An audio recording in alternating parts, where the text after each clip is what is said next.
যতই ঝুঁকি আসুক উন্নয়ন অব্যাহত রাখতে হবে বললেন প্রধানমন্ত্রী। দুর্যোগে সতর্কতার সাথে কাজ করার আহ্বান। জুনে উৎপাদনে যাচ্ছে বাঁশখালী বিদ্যুৎ কেন্দ্র, বসেছে সঞ্চালন লাইনের 198 টাওয়ার। মেট্রো রেলের বর্ধিত অংশের কাজে বাধাগ্রস্ত হচ্ছে পানি নিষ্কাশন বললেন দক্ষিণের মেয়র। মানতে নারাজ কর্তৃপক্ষ।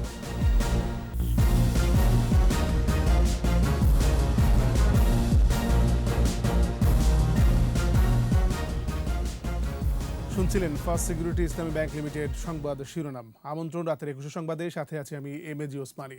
দর্শক, 21 টেলিভিশনের সংবাদ একই সাথে সরাসরি দেখতে পাবেন আমাদের ফেসবুক পেজ www.facebook.com/2124 অনলাইনে। এছাড়া সংবাদে আরও থাকছে, ঢাকায় এবারও হয়নি কুমারী পূজা, মহা অষ্টমীতে জগতের কল্যাণ কামনায় প্রার্থনা।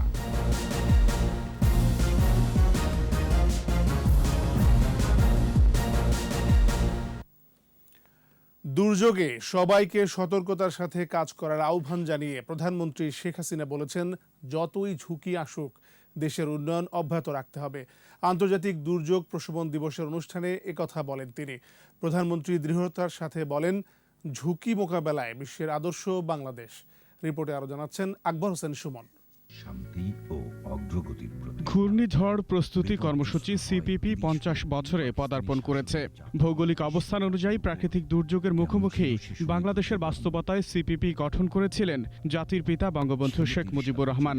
একজন ত্রাণকর্তা। সিপিপির সুবর্ণ জয়ন্তী ও আন্তর্জাতিক দুর্যোগ প্রশমন দিবসের অনুষ্ঠানে গণভবন থেকে যুক্ত হন প্রধানমন্ত্রী শেখ হাসিনা। উদ্বোধন করেন বহুমাত্রিক দুর্যোগ ব্যবস্থাপনার নানা প্রকল্প। ভৌগোলিক পরিবেশ অনুযায়ী প্রাকৃতিক দুর্যোগের সঙ্গে লড়াইয়ে বাঙালি অভ্যস্ত বলে উল্লেখ করেন প্রধানমন্ত্রী। তবে এখন দুর্যোগ মোকাবেলায় বহুমুখী সক্ষমতার কথাও জানান তিনি। বন্যা আমাদের আসবেই, আর বন্যা আমাদেরকে পলি দেয়, জমি উর্বর করে। কাজে বন্যা আমাদেরকে নিয়ন্ত্রণ করা বা বন্যার সাথে বসবাস করার অভ্যাস আমাদের করতে হবে। কাজে বন্যার সাথে বসবাস করবার মতো মানুষ যেন ক্ষতিগ্রস্ত না হয়, সম্পদ যেন ক্ষতিগ্রস্ত না হয়, সেইভাবেই আমাদের উন্নয়ন প্রকল্প নিতে হবে এবং প্রতিটি এলাকায় আমাদের জলাধার থাকতে হবে। 91-এ বিএনপি সরকারের ব্যর্থতায় ঘূর্ণিঝড়ে বিপুল প্রাণহানি হয়েছিল বলে মন্তব্য করেন প্রধানমন্ত্রী। তখন বিএনপি সরকার ক্ষমতায় ছিল, তখন যে ব্যাপক ঘূর্ণিঝড় হয়ে গিয়েছিল এ সম্পর্কে সরকারের কোনো ধারণা বা প্রস্তুতি ছিল না। এমনকি আমাদের বিমান বাহিনী, নৌবাহিনী তারাও সতর্ক ছিল না, আর সরকারের পক্ষ থেকে কোনো সতর্কতাই ছিল না, যার জন্য লক্ষ লক্ষ মানুষ কিন্তু মারা যায়, কিন্তু তখন তারা স্বীকার করেনি। যে কোনো দুর্যোগে আওয়ামী লীগ মানুষের পাশে থাকবে বলে আশ্বাস দেন বঙ্গবন্ধু কন্যা। জাতিপিতাই আমাদের শিখিয়েছিলেন সেই পদাঙ্ক অনুসরণ করে। তার ফলে বাংলাদেশ আজকে সারা বিশ্বে ঝুঁকি মোকাবেলায় একটা আদর্শ দেশ হিসেবে কিন্তু প্রতিষ্ঠা লাভ করেছে। যত ঝুঁকি আসুক, কিন্তু দেশের উন্নয়ন আমাদের অব্যাহত রাখতে হবে। দেশের মানুষের ভাগ্য পরিবর্তন করতে হবে, দারিদ্র্যের হাত থেকে মানুষকে মুক্তি দিতে হবে। আওয়ামী লীগ সরকারে না আসলে এগুলি আর কেউ করতো বলে মনে হয় না, কারণ তারা মানুষের সম্পর্কে কারো কোনো সেই দায়বদ্ধতা নেই। আর আমাদের রাজনীতি মানুষের জন্য। করোনার ভ্যাকসিন নিলে মৃত্যুর ঝুঁকি কম হলেও আক্রান্ত হবার আশঙ্কা থাকে, তাই স্বাস্থ্য সংক্রান্ত নির্দেশনা মেনে চলার আহ্বান জানান প্রধানমন্ত্রী। আমাদের লক্ষ্য প্রায় আমাদের 80% মানুষকে আমরা টিকা দেব। আকবর হোসেন সুমন, 21 টেলিভিশন, ঢাকা। দ্রুত এগিয়ে চলছে এসএস পাওয়ার 1 বিদ্যুৎ কেন্দ্রের নির্মাণ কাজ। আগামী এপ্রিলে প্রকল্পটি শেষ হবে বলে আশা করছেন সংশ্লিষ্টরা। জুনে উৎপাদন শুরুর প্রত্যাশা তাদের।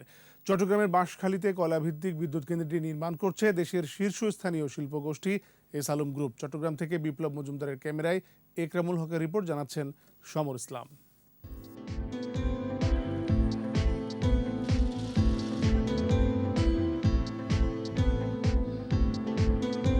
বঙ্গোপসাগরের তীরবর্তী বাঁশখালীতে গড়ে উঠছে দেশের অন্যতম বৃহৎ কয়লা ভিত্তিক বিদ্যুৎ কেন্দ্র এসএস পাওয়ার 1 লিমিটেড। দেশের অন্যতম বৃহৎ শিল্পগোষ্ঠী এস আলম গ্রুপ ও চীনা প্রতিষ্ঠান সেপকো 3 যৌথ উদ্যোগে 1320 মেগাওয়াটের এই বিদ্যুৎ কেন্দ্র নির্মাণ হচ্ছে। তবে এর সিংহভাগ মালিকানা এস আলম গ্রুপের। কোনো কাজ যখন শুরু হয় তখন 3 স্তরে সেফটিকে ইনশিওর করা হয় to save the life of human beings.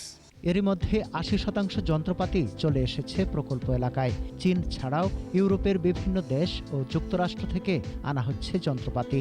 আগামী এপ্রিলের মধ্যে প্রকল্পটির কাজ শেষ করে জুনে উৎপাদনে যাওয়ার আশা করছেন প্রকৌশলীরা। কোভিডের করোনাকালীন সময়ের মধ্যেও আমরা আমাদের প্রকল্পের কাজ চালু রেখেছি এবং আমরা আশা করছি ইনশাআল্লাহ জুনের ৩০ তারিখের মধ্যে আমরা বিদ্যুৎ জাতীয় গ্রিডে দিতে পারবো। বিদ্যুৎ কেন্দ্রটির 2টি ইউনিট, প্রতিটির উৎপাদন ক্ষমতা ৬৬০ মেগাওয়াট। প্রথম ইউনিটে ৭৮ এবং দ্বিতীয় ইউনিটের ৬৫% যন্ত্রপাতি স্থাপনের কাজ শেষ হয়েছে। I think the progress is reasonable and the progress is okay, and we can achieve the COD before end of June 2022. এদিকে উৎপাদিত বিদ্যুৎ সরবরাহের জন্য বাঁশখালী থেকে চট্টগ্রামের মদুনা ঘাট পর্যন্ত সঞ্চালন লাইনের ১৯৮টি টাওয়ার বসানো হয়েছে। মদুনাঘাট সাব স্টেশন থেকে 400 কেভি যে জাতীয় গ্রিড আছে, সেই গ্রিডে আমাদের 1320 মেগাওয়াট বিদ্যুৎ সঞ্চালিত হবে। আমদানি নির্ভর কয়লায় চলবে এসএস পাওয়ার 1 বিদ্যুৎ কেন্দ্র। তাই কয়লা খালাসের জন্য সাগর তীরে নির্মাণ করা হচ্ছে একটি বড় জেটি। সমর ইসলাম, ২১ টেলিভিশন। মেট্রো রেলের শাপলা চত্বর থেকে কমলাপুর পর্যন্ত বর্ধিত অংশের কাজ ঢাকা দক্ষিণ সিটির প্রকল্পের সাথে সাংঘর্ষিক। এলাকা পরিদর্শনে গিয়ে মেয়র শেখ ফজলেনুর তাপস বলেন, এর ফলে জলাবদ্ধতা নিরসন বাধাগ্রস্ত হবে। তবে মেট্রো রেলের কর্তৃপক্ষের দাবি, পানি নিষ্কাশনে কোনো সমস্যা হবে না। মাহমুদ হাসানের রিপোর্ট। দেশে ব্যয়বহুল মহাপ্রকল্পগুলোর মধ্যে অন্যতম মেট্রো রেল। উত্তরা থেকে মতিঝিল পর্যন্ত ২০.১০ কিলোমিটার দীর্ঘ এই মেট্রো রেলে থাকছে ১৬টি স্টেশন। শেষ হয়েছে 4টি স্টেশনের কাজ। এরই মধ্যে হাতে নেওয়া হয়েছে মতিঝিল থেকে কমলাপুর পর্যন্ত মেট্রো রেল বর্ধিত করার কাজ। আর নতুন এই প্রকল্প সিটি কর্পোরেশনের পানি নিষ্কাশন ব্যবস্থার সাথে সাংঘর্ষিক বলে মন্তব্য করেছেন দক্ষিণ সিটির mayor barrister Sheikh Fazlenoor Taposh. Metro rail আপনারা জানেন যে যেটা মতিঝিল শাপলা চত্বর পর্যন্ত আসছে, এটা এখন বর্ধিত করে কমলাপুর স্টেশন পর্যন্ত আনবে। ওনারা বলেছিল যে আমরা যে নর্দমা করছি সেই নর্দমায় তাদের সাথে সাংঘর্ষিক হবে না, কিন্তু আজকে যখন তারা সরেজমিন আসলো তখন দেখলো যে সাংঘর্ষিক হচ্ছে। তো সুতরাং ঘরে বসে নকশা করে তাহলে সেটা কোনোভাবেই গ্রহণযোগ্য না।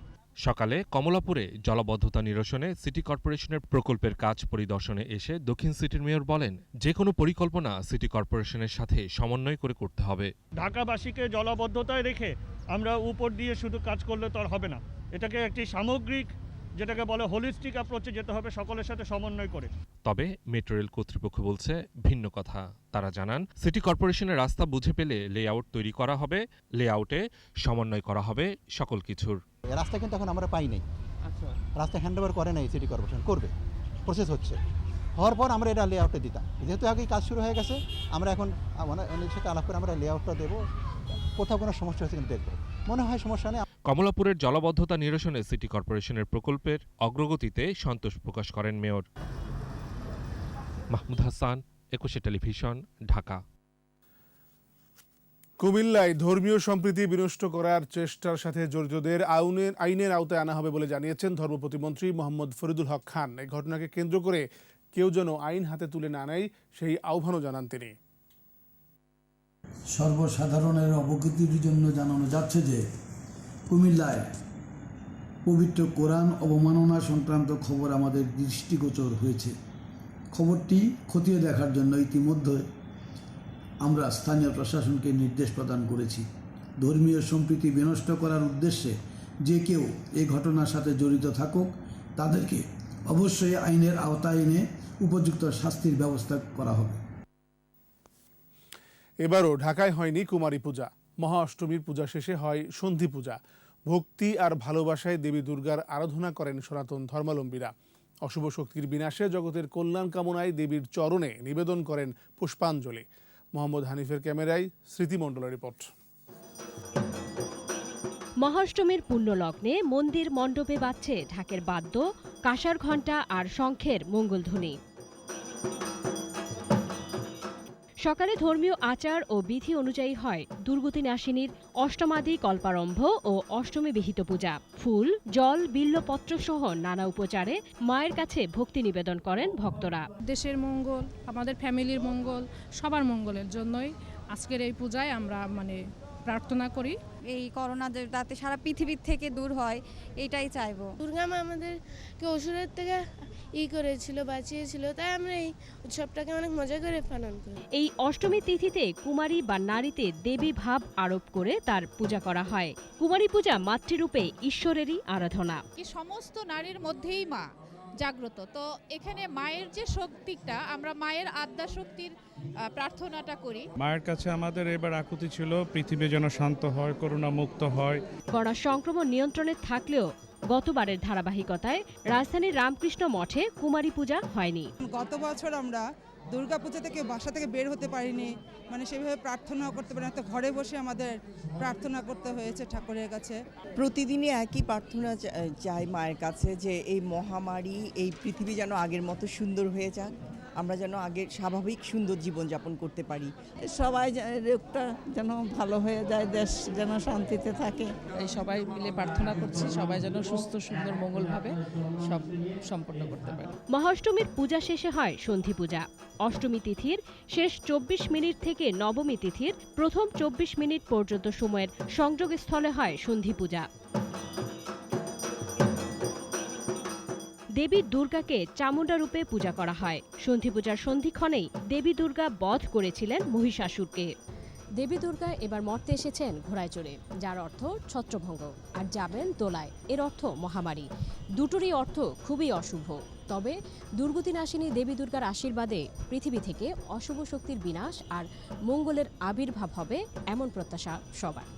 স্মৃতিমণ্ডল, 21 টেলিভিশন, ঢাকা। নিচ্ছি সংবাদ বিরতি। যখন ফিরছি তখন অন্যান্য খবরের সঙ্গে আরও থাকবে। 12 থেকে 17 বছর বয়সীদের টিকাদান বৃহস্পতিবার থেকে শুরু। করোনা পরীক্ষা 1 কোটি ছাড়ালো। আবারও আমন্ত্রণ রাতের 21 সংবাদে। আওয়ামী লীগ সাধারণ সম্পাদক ওবায়দুল কাদের বলেছেন, নির্বাচন ভয় পায় বলেই বিএনপি প্রকাশ্যে নির্বাচনে অংশ নেয় না। দলটির নির্বাচন ছেড়ে পালিয়ে যাবার প্রবণতাও আছে বলে মন্তব্য করেন তিনি। বিস্তারিত জানাচ্ছেন আকবর হোসেন সুমন।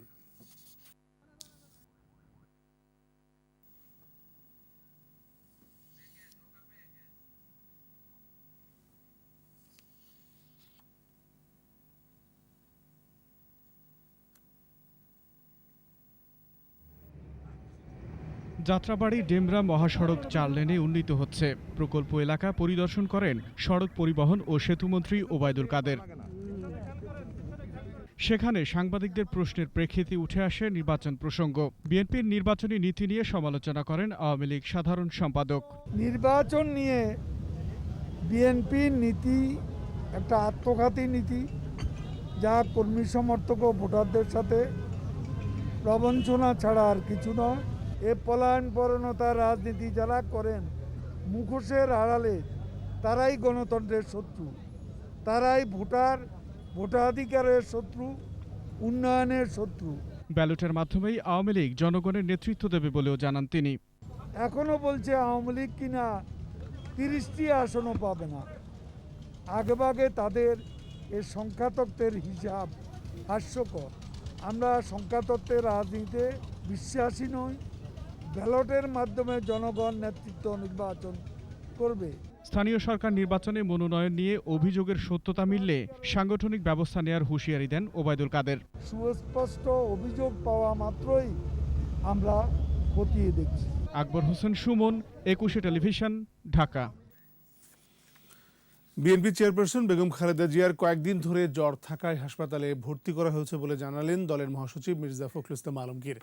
ঢাকা রিপোর্টার্স ইউনিটিতে এক আলোচনা সভায় মির্জা ফখরুল বলেন, বন্দী থাকা অবস্থায় খালেদা জিয়ার সঠিক চিকিৎসা হয়নি, তার উন্নত চিকিৎসা দরকার বলে মন্তব্য করেন তিনি। ওবায়দুল কাদেরের বক্তব্যের জবাবে মির্জা ফখরুল বলেন, বিএনপির রঙিন স্বপ্ন দেখছে না, বরং আওয়ামী লীগ দুঃস্বপ্ন দেখছে।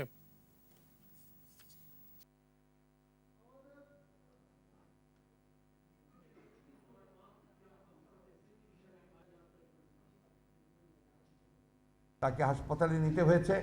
তিনি কয়েকদিন ধরে তার জ্বর, অল্প অল্প জ্বর আসছিল, লো ফিভার ছিল। তো ডাক্তার, তার যে ব্যক্তিগত যারা চিকিৎসক আছেন, তারা দেখেছেন যে তার যেহেতু হাসপাতাল থেকে বের হওয়ার পরে তার আর কোনো এক্সামিনেশন হয়নি, টেস্ট হয়নি, পরীক্ষা নিরীক্ষাগুলো করা হয়নি, সুতরাং তাকে হাসপাতালে নিয়ে গিয়েই আপনার এই পরীক্ষা নিরীক্ষাগুলো করে তার ট্রিটমেন্টটা তার ব্যবস্থা নিয়েছে। আমরা কি রঙিন খোয়াব দেখছি, আর আপনারা কি দেখছেন? আপনারা দেখছেন নাইটমেয়ার, দুঃস্বপ্ন, প্রতি মুহূর্তে দুঃস্বপ্ন দেখছেন। সুনামগঞ্জ সিলেট আঞ্চলিক মহাসড়কের শান্তিগঞ্জ উপজেলার মনবেগে ঢাকাগামী যাত্রীবাহী বাসের ধাক্কায় মোটরসাইকেলের 3 আরোহী নিহত হয়েছে। স্থানীয় ও পুলিশ সূত্র জানা যায়, বুধবার রাত 9:45টায় 3 বন্ধু মোটরসাইকেলে নিজ বাড়ি কৈতক থেকে সুনামগঞ্জে আসার পথে যাত্রীবাহী বাস তাদের ধাক্কা দিয়ে চলে যায়। এতে ঘটনাস্থলে তারা নিহত হন। পরে স্থানীয়রা এসে 3 জনের মৃতদেহ পড়ে থাকতে দেখে পুলিশকে খবর দেয়। বাসটি শনাক্তের চেষ্টা চলছে বলে জানায় পুলিশ।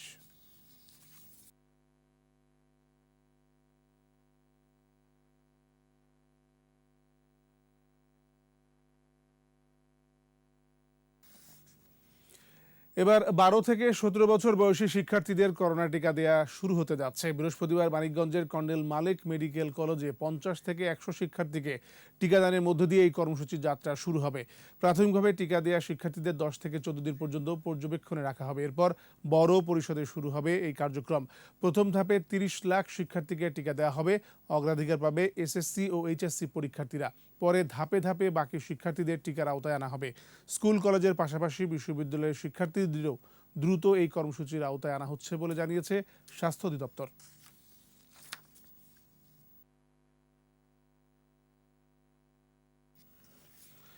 দেশে করোনা পরীক্ষা 1 কোটি ছাড়িয়েছে। এর মধ্যে এ পর্যন্ত শনাক্ত হয়েছে 15,64,000-এর বেশি। 24 ঘন্টায় করোনা আক্রান্ত হয়ে 17 জনের মৃত্যু হয়েছে। স্বাস্থ্য অধিদপ্তরের তথ্য অনুযায়ী 828টি ল্যাবে 22,153 নমুনা পরীক্ষায় শনাক্ত হয়েছে 518 জন। মোট শনাক্ত 15,64,019। নতুন 505 জন সহ সুস্থ 15,25,673 জন। পরীক্ষা বিপরীতে দৈনিক সংক্রমণ হার 2.34%, সুস্থতা 97.54% এবং মৃত্যুহার 1.77%। এবার প্রবাসের খবর।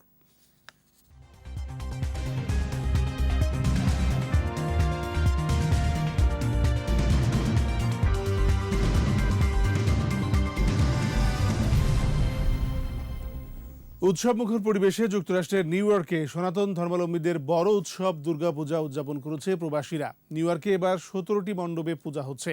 জ্যাকসন হাইটসের একমাত্র স্থায়ী মন্দিরে সকাল 10টা থেকে মধ্যরাতের পরও চলে আরতি ও রাতে নাচে গানে অনুষ্ঠানে প্রসাদ বিতরণ। এই পূজায় ধর্মবর্ণ নির্বিশেষে বাঙালি মেতে উঠেছে আনন্দ উৎসবের আমেজে।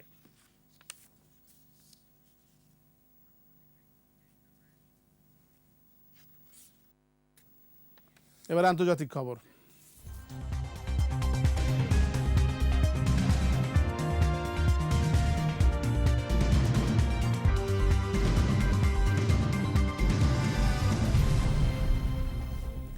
করোনা সংক্রমণ ঠেকাতে যুক্তরাষ্ট্রে বুস্টার ডোজের অনুমোদন পাচ্ছে না মডার্না টিকা। মার্কিন খাদ্য ও ওষুধ নিয়ন্ত্রণ সংস্থা FDA জানায়, বুস্টার ডোজের জন্য প্রয়োজনীয় মানদণ্ড পূরণ করতে পারেনি মডার্না।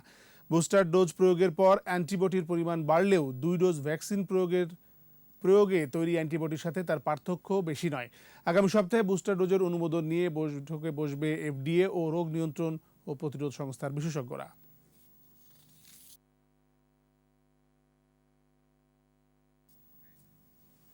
এবার খেলার খবর।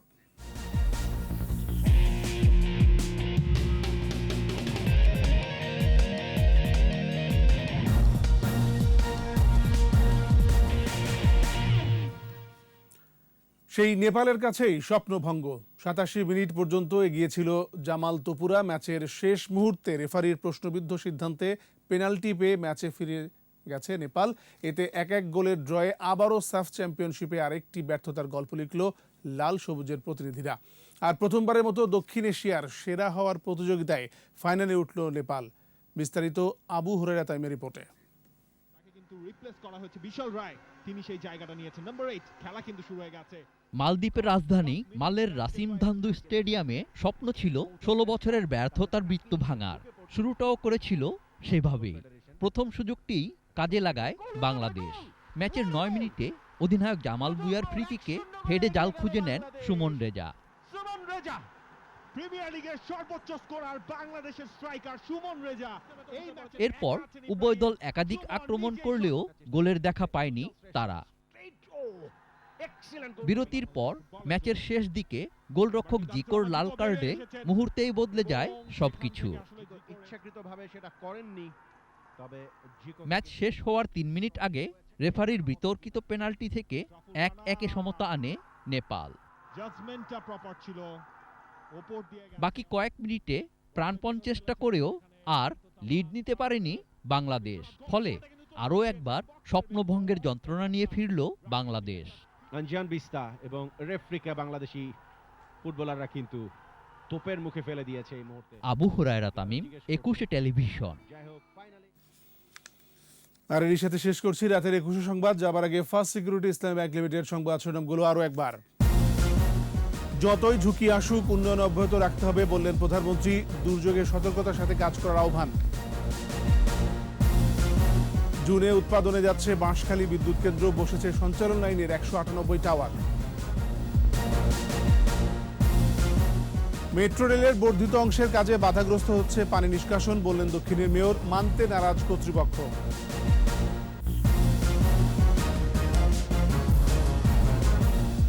সর্বশেষ খবর জানতে ডায়াল করুন 202 নম্বরে, আর ভিজিট করুন eকুশে-tv.com ওয়েবসাইটে। এছাড়া ফেসবুকে ভিজিট করতে পারেন facebook.com/ekushe24 অনলাইনে। একুশের খবর দেখুন, একুশের সাথেই থাকুন, স্বাস্থ্যবিধি মেনে চলুন, সুস্থ থাকুন।